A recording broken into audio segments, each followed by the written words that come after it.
Bueno, Yanelda, hablemos de la reforma a la salud. ¿Le parece el proyecto de ley de reforma a la salud que tiene que Sí. hacer trámite por la Cámara de Representantes? Fue radicada hace 2 días en la Secretaría de la Cámara de Representantes. Debería empezar su trámite por comisiones séptimas, pero ha surgido una polémica en las últimas horas con respecto a que si es o se debe tramitar como ley ordinaria o ley O estatutaria. ley estatutaria, sí, efectivamente es un tecnicismo que debe ser resuelto cuanto antes para que éste siga surtiendo todo su, pues digámoslo, camino hacia eventualmente convertirse en ley de la República según las reformas que hagan dentro del mismo Congreso.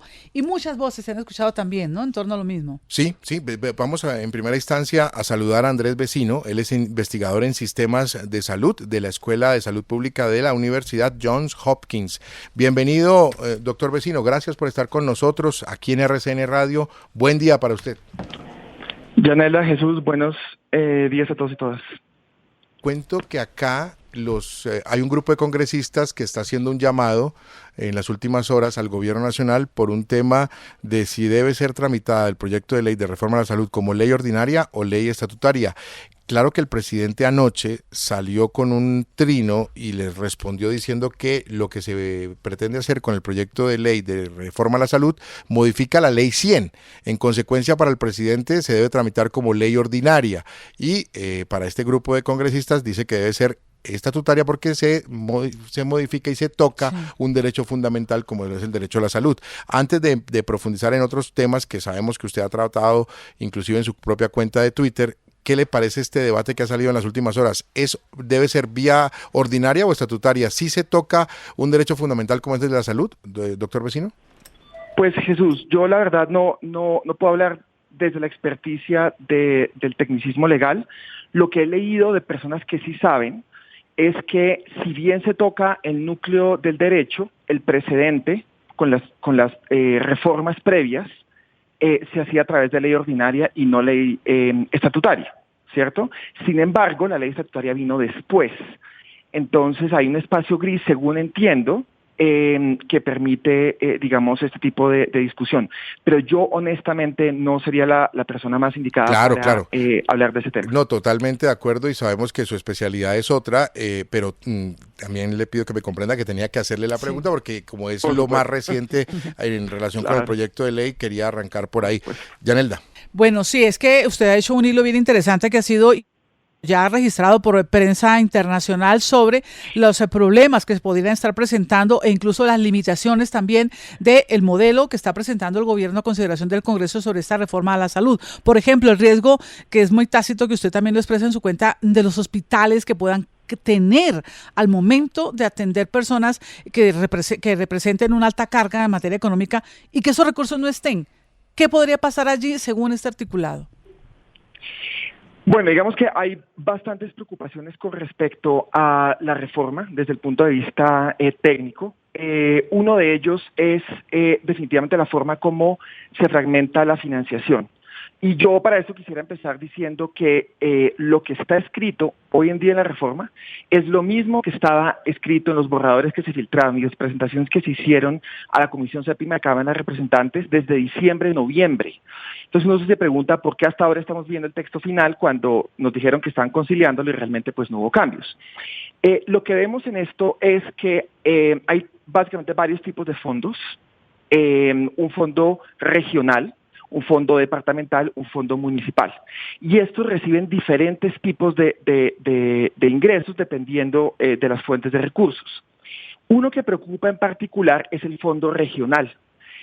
En este momento lo que ocurre es que la ADRES gira a las EPS el dinero, excepto en las cuales hay giro directo, que es básicamente un castigo por el mal desempeño, y eso digamos que lo podemos discutir más, y estas EPS giran la plata a los prestadores. Lo que ocurre en este... Bueno, vamos a recuperar la comunicación con Sí. Andrés Vecino, investigador en sistemas de salud pública de la Universidad Johns Hopkins. Bueno, varias cosas importantes ha denunciado él y es clave tener las respuestas porque son temas profundos en la salud. él es investigador, él trabaja en una universidad como la Johns Hopkins. Repito, hicimos la pregunta del tema del Congreso porque obviamente era lo más reciente, pero la especialidad, el fuerte de él son los temas de salud, lo que ha venido trabajando en su cuenta de Twitter, lo que conoce por lo que se había filtrado antes y lo que ya se ha presentado. Retomamos, doctor Vecino, la comunicación con usted. Entonces, discúlpeme, entonces lo que ocurrió es que ahora los recursos van directamente desde el ADRES, desde el Fondo Único en Salud a los hospitales, pero son gestionados por el ADRES. Entonces, el punto es que las EPS en todos estos 30 años han creado capacidad de gestión de riesgo financiera y epidemiológica. Se han encargado de asegurarse de que la plata nos rinda durante todo el año. El ADRES no tiene esta capacidad. Y entonces le están dando esa competencia a la ADRES cuando el ADRES no lo puede hacer. Dice que el ADRES tiene que gestionar el riesgo, tiene que desarrollar contratos. El ADRES no tiene capacidad para hacer esto.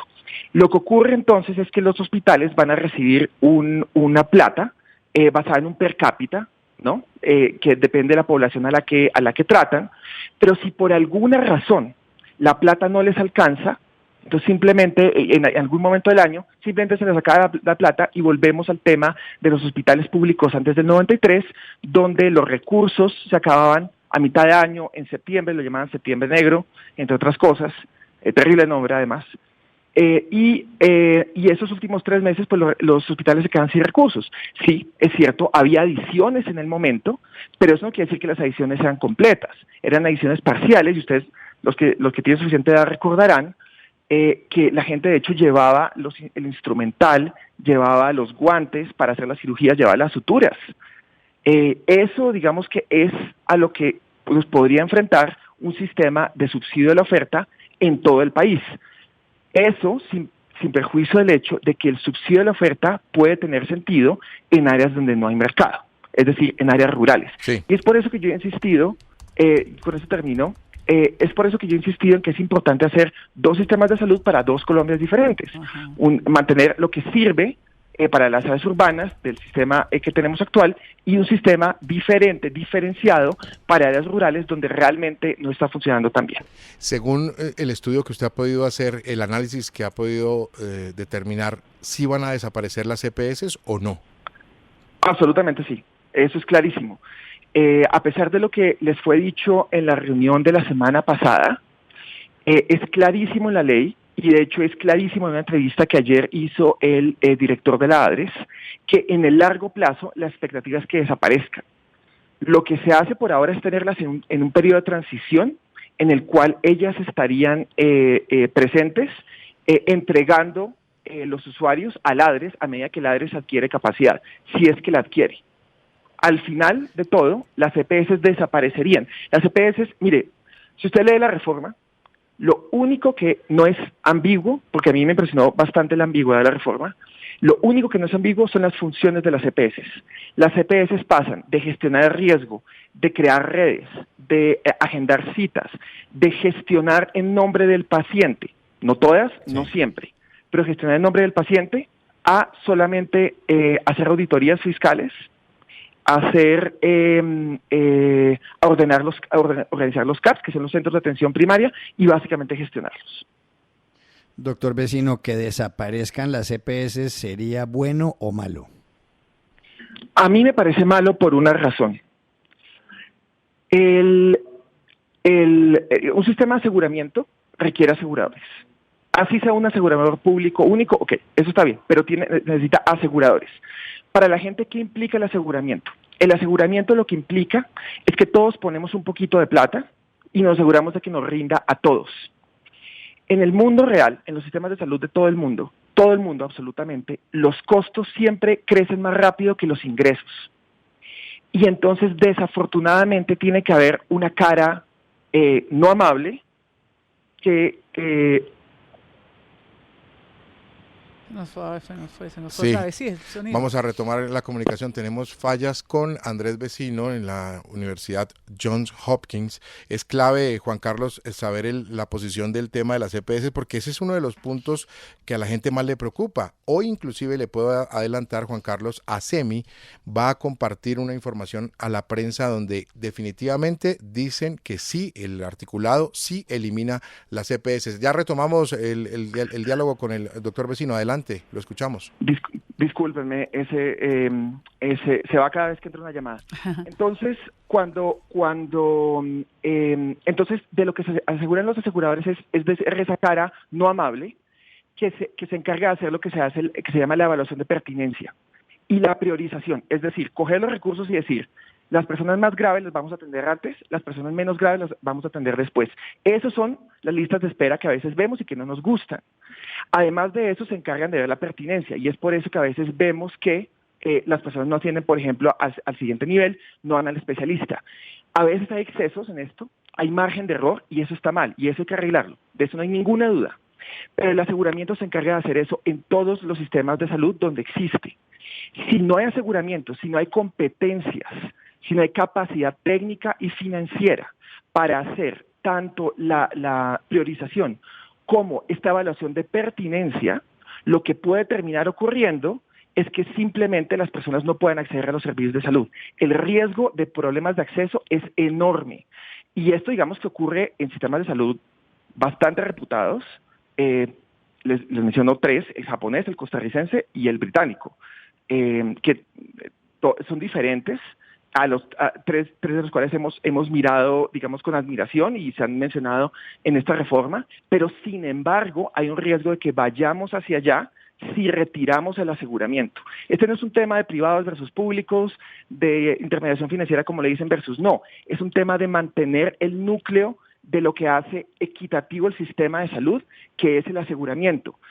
Pocas cosas en el país realmente generan tanta equidad como el sistema de salud. Ustedes todos conocemos personas en régimen subsidiado que han ido a UCIs por COVID o por otras razones, han tenido cirugías complejas también por cuenta del sistema de salud, sin importar su nivel de ingresos. Sí. Y eso es algo que hay que reconocer del sistema. Hablemos a propósito de las EPS, de la nueva EPS, que es en este momento el operador público que va a quedar como empoderado, fortalecido. Incluso la ministra Corcho ha dicho, de esas 8 o 9 EPS que hay, que se vayan terminando, que no sigan funcionando, todos estos afiliados se van para la nueva EPS. Todo el mundo la ve, doctor Vecino, como el nuevo seguro social, ¿no? Como el empoderamiento en ese momento que tenía el seguro social, que era el único operador que atendía. Y si dará abasto, ¿será suficiente? ¿Ese es el camino? A mí la verdad me preocupa. Fíjese por esta razón. La ministra desde el inicio decía que no querían someter a los colombianos a lo que ella llamó un oligopolio. Yo difiero de la definición técnica de oligopolio, pero ella lo llamaba un oligopolio porque eran unos pocos productores, digamos, de servicios de salud, aunque difiero de la definición que ella usó y es para explicarlo a los oyentes. Sin embargo, lo que ellos están haciendo es acordar con la nueva EPS, que tiene participación pública, para que sea la nueva EPS la que gestione básicamente 2 cosas, al parecer. Primero, todo el tema de transición y todas las personas que vienen con carga de enfermedad acumulada porque sus aseguradores no han hecho un buen trabajo, particularmente estos de régimen subsidiado, esta nueva EPS los va a adoptar a todos. Eso implica que la nueva EPS podría crecer de 10 millones que tiene más o menos actualmente a entre 17 y 20 millones. Por otro lado, la nueva EPS se encargaría de la administración de los centros de atención primaria, que entre otras cosas lo que hacen es, digamos que lo que haría es facilitar la transición y administrar estos centros de atención primaria. A mí me preocupa, y yo supongo que el director de la nueva EPS hizo una buena negociación. Yo soy el director de la... Otra vez se nos fue el... Sí, está complejo la comunicación con Andrés Vecino. Bueno, le agradecemos. Le agradecemos a Andrés Vecino. Dejémoslo así. Sí, investigador en sistemas de salud pública de la Escuela de Salud Pública de la Universidad Johns Hopkins. Andrés, está fallando la comunicación. Le agradecemos desde RCN Radio estas opiniones. No, definitivamente lo perdimos. 6:47.